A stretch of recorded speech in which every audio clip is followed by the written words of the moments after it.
continues to be in a state of rest or continuous motion until it is what?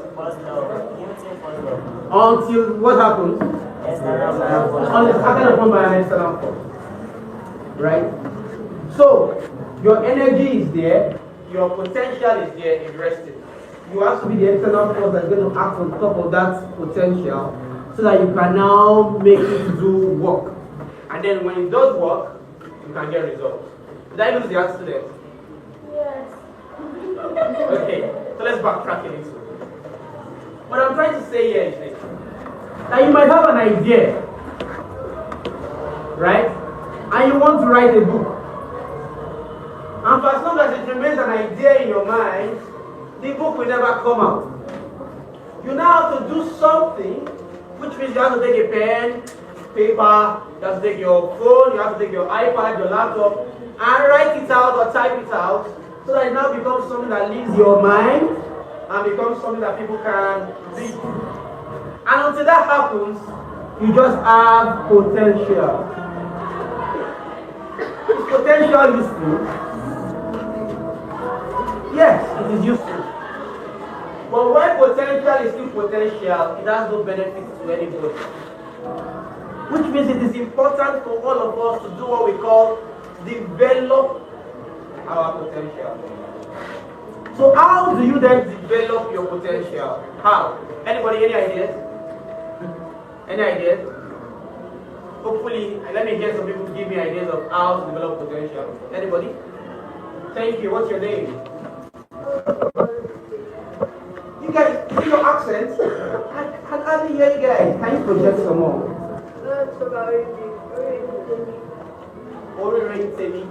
Ori say that again. Nice. Ori Temi. Alright. So, Ori Temi, tell me how to develop your potential. Putting your potential into action. Sharp. Somebody give back.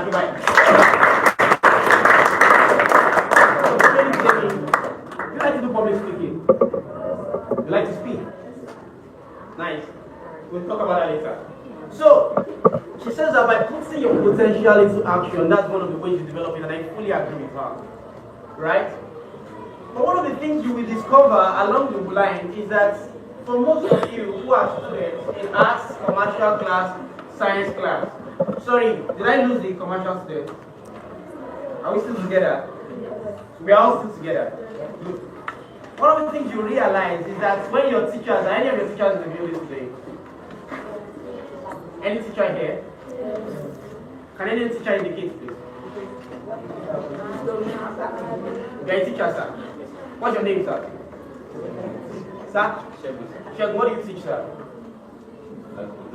Economics, one of my favorite subjects. Thank you, Mr. Shegun. You don't clap for your teacher?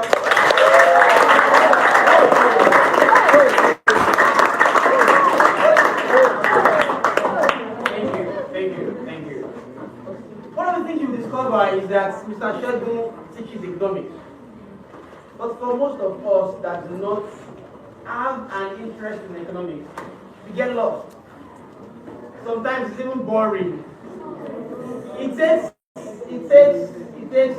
the grace of God, some strong kids, right, to bring some of you back to attention, right? But why is this? One of the things we discover in life, is that human beings, by default,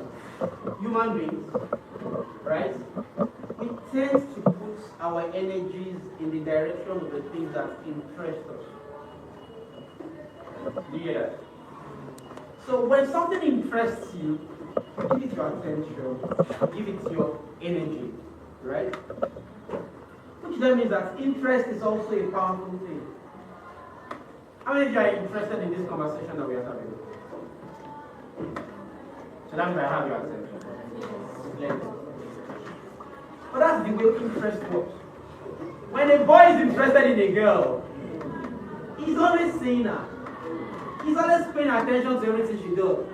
If she's making noise in class, he's seeing it. If she's not dressed very well, he's seeing it. That's called interest. Interest creates attention, which then means that if any one of us wants to be successful, one of the things we need to ask ourselves is that, what are the things that interest me? Anyone want to tell me some of the things that interest them? Orange is interested in public speaking, right?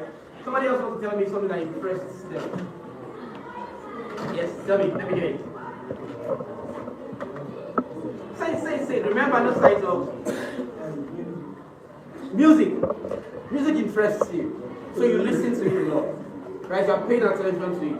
You probably even want to sing, right? You want to compose, you want to write lyrics. That's exactly how it works. No, yeah. Because interest and potential must meet. Did you hear that? Yes, sir. Did you hear that? Yes, sir. Interest and potential must meet. When your interest meets your potential, you can become what we call creative. And then by so doing, you can bring out something out of something that is non-existent. Let me take myself back a little. You see, in this room today, we have people in different departments and different classes. And all of you are in this same room. But not all of you have the same interests. And like Pioneer Dyer was saying, everybody has their own path, their own road, their own way to go. Which is why it is very important for you today to ask yourself, what am I interested in? Because the things you're interested in are the places where you start getting curious. That is where you ask questions. It's in the direction of the things that interests you that you research. These are the areas in which you put your energy. Now remember, nothing is wrong to be of interest. You can be interested in soccer, right? You can be interested in soccer, you can be interested in music, you can be interested in artificial intelligence, you can be interested in law, you can be interested in business, you can be interested in anything. But remember that it's also important that outside of your interest, you must build what we call skill. Somebody says skill. Skill. What is skill? I'll tell you what skill is. I have a daughter, she's 1 year old, 1 year and some months, right? Every time I open a container, she tries to cover it, tries to close it up. She's always interested in doing that. Sometimes she succeeds in covering the container, sometimes she does not succeed. And the only difference between the times she succeeds and the times she does not succeed is how hard it is to cover it, because she's a baby. The more she grows, the more she becomes skillful in covering things. So that for almost everybody in this room, if I give you something to cover, you can cover it. You are skilled at covering. Right? Now, the same thing follows for your career path.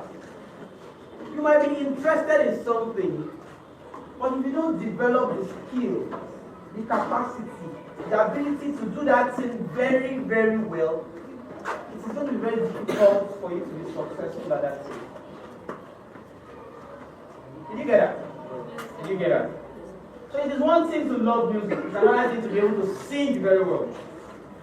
It's one thing to want to be a lawyer, it's another thing to be able to practice law properly. And where do we acquire skills? We acquire skills by learning and by training. Right? So when I say learning and training, learning and training. You must go through a learning process and a training process for you to become skilled. So where are we starting from? We're starting from the fact that everybody has potential. You said that if you have potential, think about what interests you. And your potential and your interest meet. When you have the potential and you have the interest, right? Remember to develop that thing into a skill. How do you develop the skill? By learning and by training. So you go through a period of learning and training, and by the time you are done, you say, I am skilled at doing this. Right? Because what you have when you have interest and potential is just talent. Somebody say talent. Talent. But talent is not enough. Right? You might have the natural inclination, the natural disposition. You might have the natural tendency to sing. And that's why people hear you sing, say, oh my God, I love your voice. But that does not mean that you are going to be able to sing like the other. Because there must be a training that happens. And if you don't train, and if you don't learn, you don't become skilled. So the first thing that you must have in your arsenal is what we call skill. Somebody says skill. Skill. So for everything you get, make sure you get skill. Now, skill is one thing. There's something else that you also need to get in the direction of your interest, the things that make you curious. It is called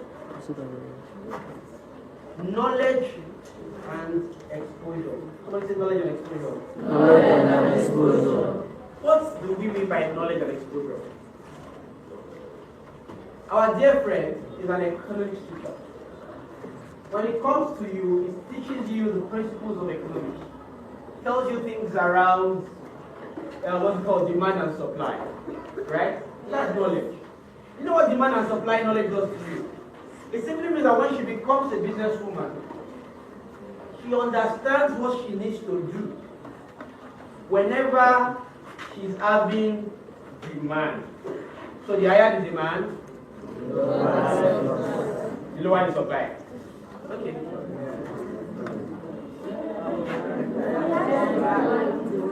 The higher demand, the higher the cost. Right? Because, hello, are we still together? Because she knows that plenty of people are demanding for what she's selling, she can increase the price of that thing. Yes? Where does she get that knowledge from? Economics. Which means that if you are going to be a businesswoman, you must learn economics. You must understand economics. You must get the knowledge of the thing that you are doing. Same thing goes for law. Rachel cannot just wake up one morning and say she's a lawyer. She must learn. She must have the knowledge of the law. Now that is knowledge. But there's also something else that's called exposure. What does exposure mean? How many of you have taken a photograph before? Taking pictures, right? However, before the advent of digital media, we had films, right? These photographs, these cameras used films. Now, the more light shines on top of the film, the more we say there is an exposure on that film, which means that the picture is going to be very white when it comes out. But what does this mean for you? It simply means that if there is anything that interests you, and you must expose yourself to that thing. This one is interesting. How do you expose yourself to something? So we'll see. This is how you expose yourself to something. Someone should tell me something they are interested in, apart from the guys that I've already spoken with. Tell me. Right? Because that is when you become exposed to instruments. It is one thing to be exposed, sometimes it's actually led. So he's exposed, he's always where they're playing instruments, he's always around people that are talking about instruments, he's with the instrumentalist. You must still take the time out to learn about instruments, which is where he gets the knowledge from. So, we have skill, right? We have knowledge, we have exposure. There's something else that is required. And it's called what? Experience. What's experience, anybody? Say experience is the best teacher. No, I did not say you say it. I said they say it, right? But it's okay. Experience is the best teacher. You know what experience does? It sets an exam for you before it teaches you. Yes, because you have to do it before you succeed at it. So what does experience mean? Am I lucky, guys? No. Has it got boring? No. Are you sure? Or you're just saying this make me feel good? We'll play another game. I like that. So let's play a game. Right?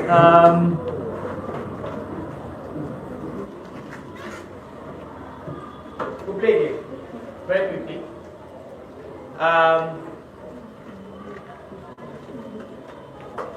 Rachel, what's his name? Yes. Jamal. Don't look back, Jamal. Who's behind you? Okay, who's behind you? Who's behind you? No, I'm asking you. Who's behind you? Light off. Who's behind you? Precious, who's behind you? You said? Nobody. Alright, thank you. Let's go this way. What's your name?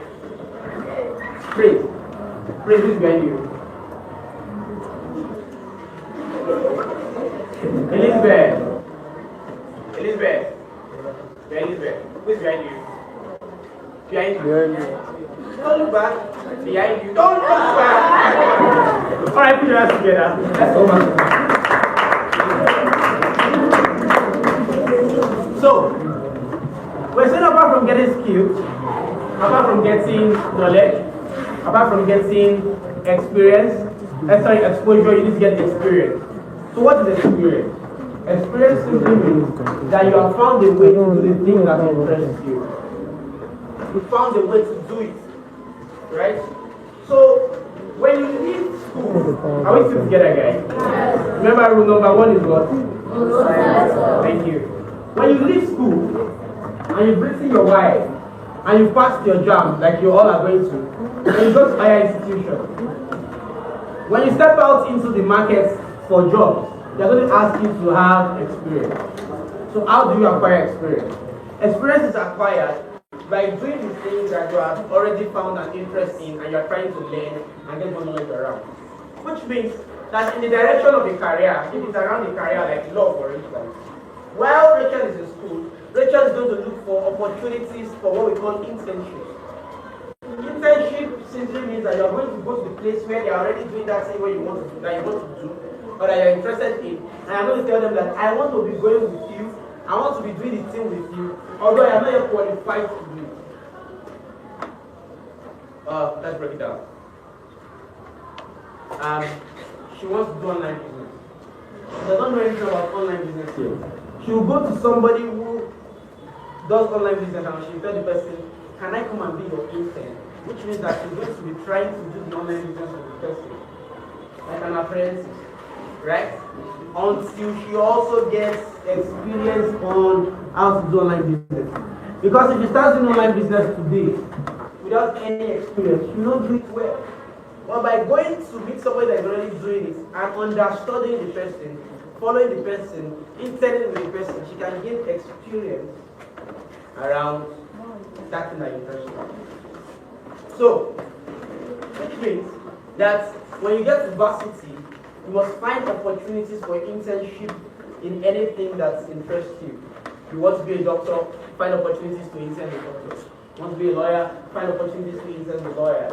You want to be a software engineer, find opportunities to intern with software engineers. You want to be a teacher, find opportunities to intern with teachers. Right? Right? Yes. Are we still together? Yes. Thank you. So, I'm going to round up, right? And I'm going to bring all of this together. Apart from the skill that you've acquired and the knowledge that you've gained, right, and the exposure that you've garnered and the experience that you have, it's something that is very critical, right? And I want all of you to pay critical attention to this particular aspect of what I'm going to say.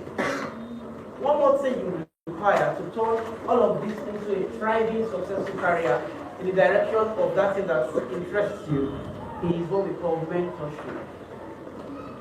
What do I call it? Mentorship. Mentorship. What is mentorship? Mentorship simply means that you are going to find somebody who has gone ahead of you. And you are going to tell that person to be your guardian. The person is going to guide you, the person is going to guard you. Which means that they are going to tell you that this place that you want to get to, this part you want to tread, this is how you will do it. This is how you will not do it. And you want to be a lawyer, this is what you need to do. You need to go to this kind of school. Oh no, don't study that course. Study this course. That's what a mentor does. A mentor shows you the way. Because they've already gone ahead of you and they don't do it. Don't forget this ever. At every point in time in your life, you must have a mentor. Somebody that is like a role model to you that you can look at and say, oh, I would love to be like this person. And because I would love to be like this person, I want to guide you. Because a lot of us don't know what we are doing. How many of you know what you are doing? 1, 2, 3. Yes, a lot of us don't know what we are doing. And it is perfectly okay not to know what you are doing. Yes, it's okay not to know. Today, right? Because all of us start up not knowing. I mean, when you were born, did anybody give you any manual and say this is what you are going to do? No, we are learning by doing, right? How many of you have ever been in SS1 before? SS1 students. How many SS1 students were here? How many of you were in SS1 before? Maybe 1 or 2. Which means that most of us have never even been in SS1 before. So how do you know what to do in SS1? The only way to know what to do in SS1 is to go and meet people who are in SS2 and tell them, what do I do? Because you have gone through this before. Right? Same thing for people in SS2. If you're in SS2 now, you've never been in SS2 before, how do you know what to do in SS2? Go and meet people who are in SS3 and say, what do I do? And that's the same thing you do in life. Whenever there is something that interests you, and you've never done it before, what do? You go and meet somebody that has done that thing before and say, what do I do? Mentor me and guide me. Right? Okay. We've said a lot of interesting things, and I want to bring this to a close before I lose your interest in this. Life is a beautiful thing. Somebody say life is beautiful. What does this mean? It means that every single day when you wake up in the morning, you breathe in and you breathe out and you say, thank God for my life, I have a beautiful life. No matter whatever you're going through today, your life is beautiful. But you see, the beautiful thing about life is really in the fact that tomorrow, any one of you and every one of you can become great. You can become successful. You can become people who are professional, highly recognized.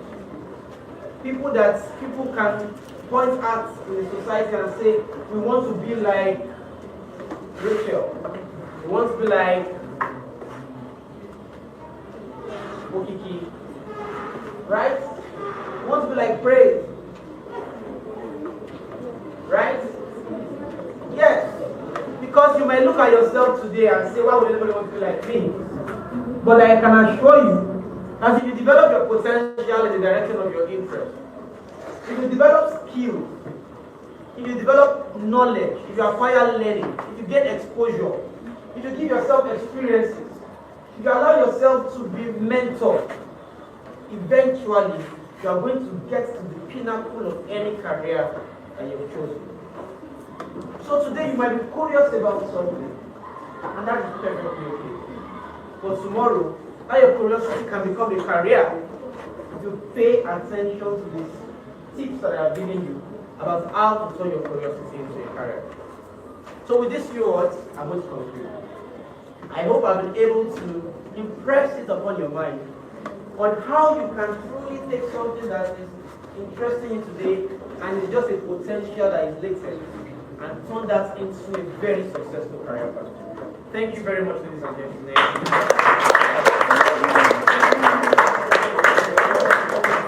Ayo Sogunro, Are we taking questions down? Thank you very much.